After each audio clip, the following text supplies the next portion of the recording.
Hello, book friends, and welcome back to another episode of the one and the only, all the things, Sort of Truth. The alcohol-fueled, chapter-by-chapter reread of the Sort of Truth series with a tin full of craft brew on the side. Now that seems like a nice, practical amount of beer. You know, I was going to say it doesn't sound like enough beer. Well, now that you mention it. A big tin. We'll make it a big tin. Okay. Yeah, okay. Damn well better be. I'm Jade. And I'm Nate. And today we are galloping through Chapter 32 of Stone of Tears. That's right, we are. First, though, we want to wish you guys a happy Labor Day. I know we had a great one. We sat around the house doing nothing. Well, if video games are nothing. At the end of the day, we had some nice steaks, and then we had some good beer, and actually went through a chapter. That's not work, though. That's fun. Right. So, it was fair. Yeah, so if you guys missed us yesterday, sorry. We figured everyone was taking a little break, so we took a little day off, but now you guys get 2 days back to back. Lucky you. We were wrong, too, because we got like 3 messages of, hey, no episode today, which always makes us feel really, really good, but we're also really, really sorry. So Here you are. Enjoy it. Yeah. So this chapter opens up, and Richard is still walking through the magical storm. He's kind of using his magical sense to avoid danger. Yeah, he continually says that he's not able to grasp his hand whenever he's talking to Verna, and yet here he is, in the heat of the moment, using his gift to, like, feel his way through the dangerous spots. I don't think he thinks it's his gift. I think this is his Spidey sense, which I made a joke about in the last book, I think. Yeah. He doesn't think it counts, but I do. This is totally his gift. Yeah, 100%. And the lightning that was targeting him, probably also because of the gift and or his sword, is now not happening anymore. I think Goodkind did that because lightning's too good. Like, it can move miles in a second, so it would have gotten Richard eventually. He's like, okay, he's the Seeker. He's a pretty fucking badass, we all know, but he's not that good. Like, no one can really outrun lightning. Yeah, so we're going to tone down the danger for a second and give him a second to wander in the wrong direction. Right, actually get a breath. But he does go way, way in the wrong direction because he's supposed to be going perpendicular with these towers. He is, in fact, going from tower to tower at this point. So at least 90 degrees off. Yes. Yeah. And we've kind of established that these towers can be varying lengths apart, but probably a pretty good distance because he couldn't see one from the other. Right. Actually, I was looking at the map at SOTmapproject.com, and I was looking at this hourglass shape we were talking about. Now, we weren't looking at the book when we recorded our episode, which is maybe something we should start doing. But this hourglass shape we were talking about is much wider than I had thought. So it could be that Richard is moving perpendicular, but he's moving to the old world's set of towers because they each built towers across from each other. Okay. So I think you're right. He could be moving perpendicular, but he also could be moving in the right direction. He just doesn't know that. Either way, he's turned around right now and he finds this black tower. And it's black, like, on the outside, but also the sand inside is black, and the soot tastes sweet. So we know that the life force of a wizard was used to make this tower, right? Just like the other one. Like a random thought that I had that we don't need to get too deep into, because I obviously know we don't have an answer to it.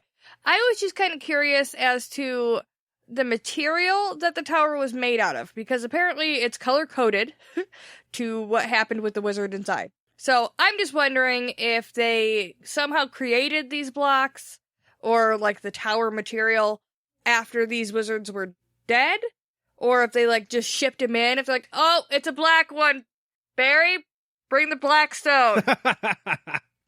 I mean, maybe. The other thought I had was this could be the other side's tower, right? If he's not moving across and he actually is moving forward, then this could be the old world's style of tower, which kind of made me think that these two sides are handling this fight in a different way.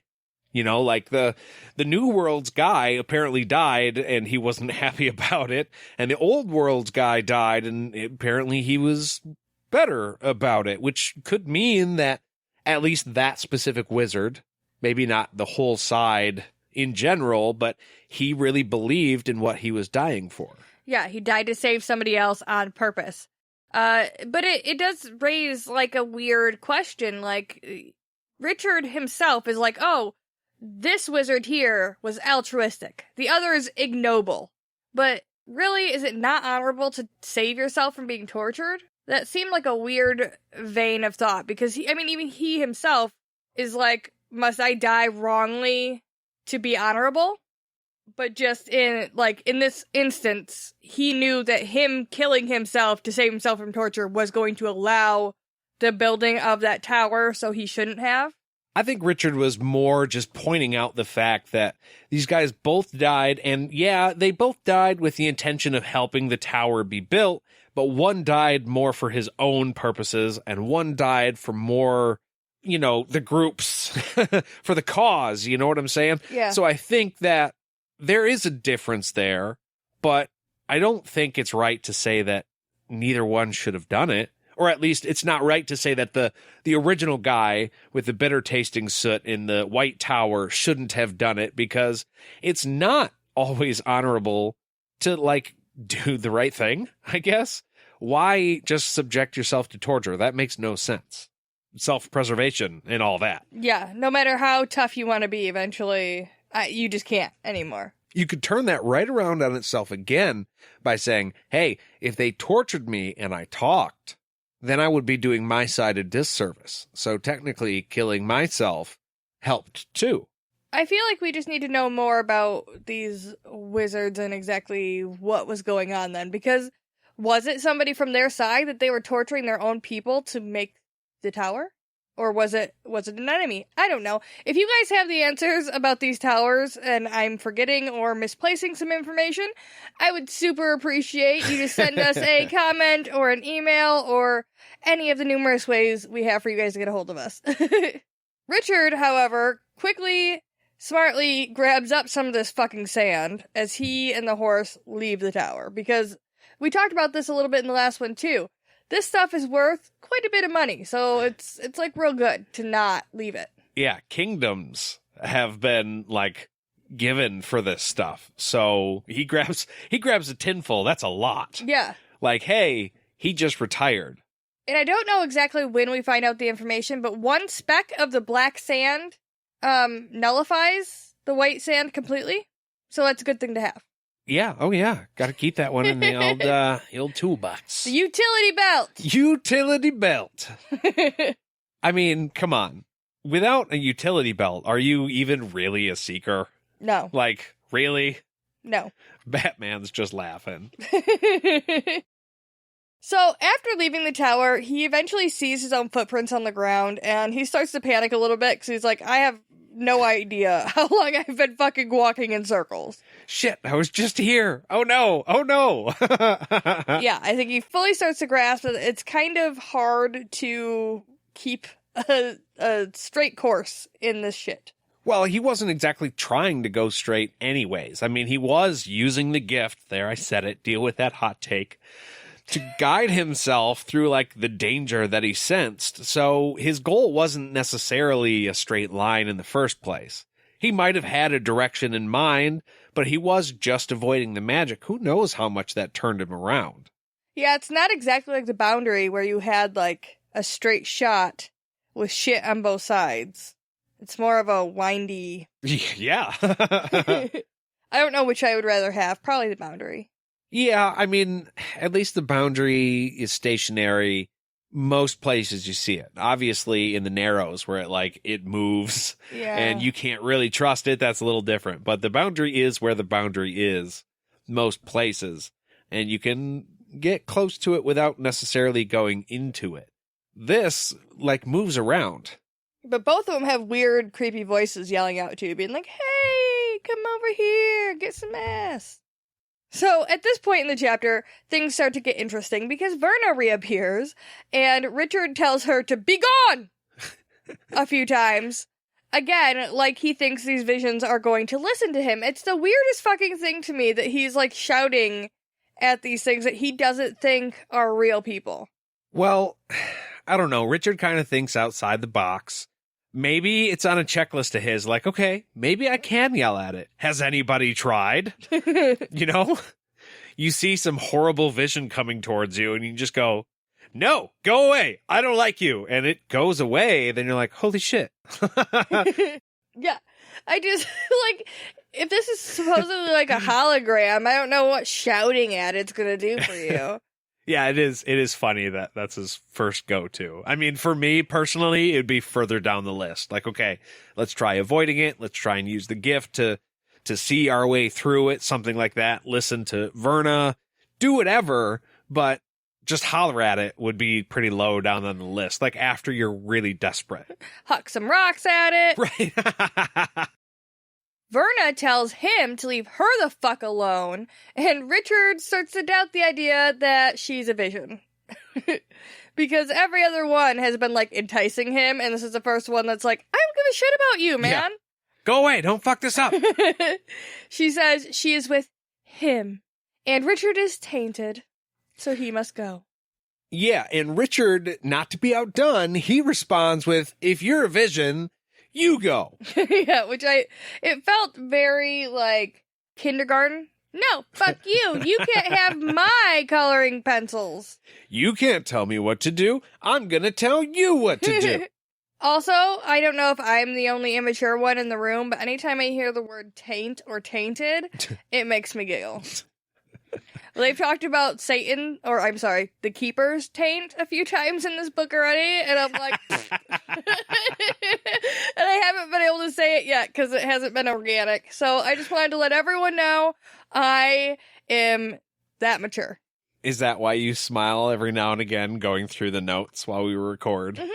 Little private chuckle to yourself? Yep. Well, if Nate's not going to bring it up, we're just going to steamroll right past this one. Yep. That word, I mean, I can't. No, I'm with you. Yeah. So, Verna is just worried here that she is going to disturb the creator because that's the him she was referring to. And she's worried that he's going to ruin what she's found. She's in, like, paradise right now. This is, essentially, she's in heaven, right? Right.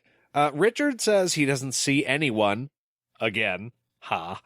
Yeah. He like looks up at the sky and everything. He's like, I don't see anybody. Yeah, I don't see a him. So you got like a sock puppet or a mouse in your pocket, something like that. Now I get he probably was like at this point, realistically, he was probably looking for a vision just to see if he could see something, but he didn't see it. So it's like clear to him she is seeing things. But I thought it was funny. I just want everyone to know. I'm clear that he wasn't actually looking for, like, a person in the sky, but it made me laugh to think that he was. Like, that he legit looked up there like, oh! You can picture him with the sword out, the, like, wind blowing, and him just being like, no? Not quite. Verna is just done with his conversation right now, and she walks away telling him to leave her alone.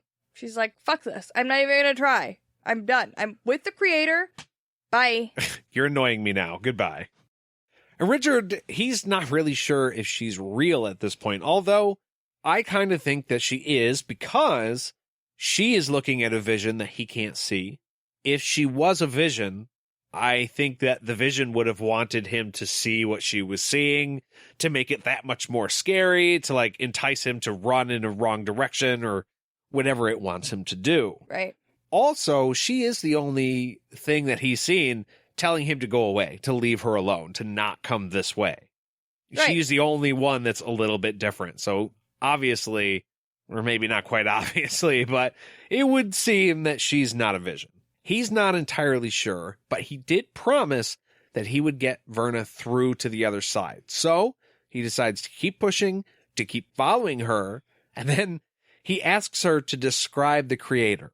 All right, Verna, you're looking at God. What's he like? Long hair, beard, robe, sandals, the typical God figure or what? Does he have meth mouth?